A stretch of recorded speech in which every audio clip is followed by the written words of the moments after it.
Gram. ഇതിപ്പോൾ 1 ലിറ്ററിൽ കൂടുതലുണ്ട്. അതുകൊണ്ടാണ് ഞാനൊരു 8 ഗ്രാമോളം പൊടി എടുത്തേക്കുകയാണ്. എന്നിട്ടൊന്ന് കലക്കിയതിന് ശേഷം നല്ല പച്ചവെള്ളം ഒഴിച്ചൊന്ന് കലക്കിയതിന് ശേഷം വെള്ളത്തിൽ പെട്ടെന്ന് തന്നെ അലിഞ്ഞോളും. വാഴയുടെ ഇലകളെല്ലാം തളിച്ചു കൊടുക്കാൻ പോവുകയാണ്. അപ്പോൾ ഒരു 5 ഗ്രാം അല്ലെങ്കിൽ 6 ഗ്രാം ഉണ്ടെങ്കിൽ നമുക്കൊരു 10-50 വാഴയ്ക്ക് മുകളിൽ തളിക്കാൻ പറ്റും.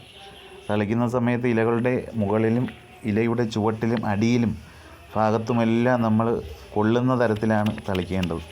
ചില ആൾക്കാർ പശയൊക്കെ ഉപയോഗിച്ച് തളിക്കാറുണ്ട്. ഞാൻ ഇവിടെ പശയൊന്നും ചേർത്തിട്ടില്ല. കണ്ടില്ലേ, ഇത്രത്തോളം ശക്തിക്ക് വേണ്ട കുറച്ചുകൂടെ ഒരു സ്പ്രേ രൂപത്തിലാക്കി വാഴയുടെ എല്ലാ ഭാഗങ്ങളിലും തളിക്കുന്ന രീതിയിൽ കൊടുത്താൽ മതി. 19-19-19 ഫോസ്ഫറസ്, നൈട്രജൻ, പൊട്ടാഷ് എല്ലാം ഉണ്ട്. അപ്പം വാഴയ്ക്ക് യഥേഷ്ടം കിട്ടിക്കോളും. ചുവട്ടിലിടുന്നതിനേക്കാളും ഏറ്റവും നല്ലൊരു മെത്തേഡാണ്. അപ്പം വീഡിയോ ഇഷ്ടപ്പെട്ടിട്ടുണ്ടെങ്കിൽ ചാനലൊക്കെ ഒന്ന് സബ്സ്ക്രൈബ് ചെയ്ത് നമ്മളെ ഒന്ന് സപ്പോർട്ട് ചെയ്യണം.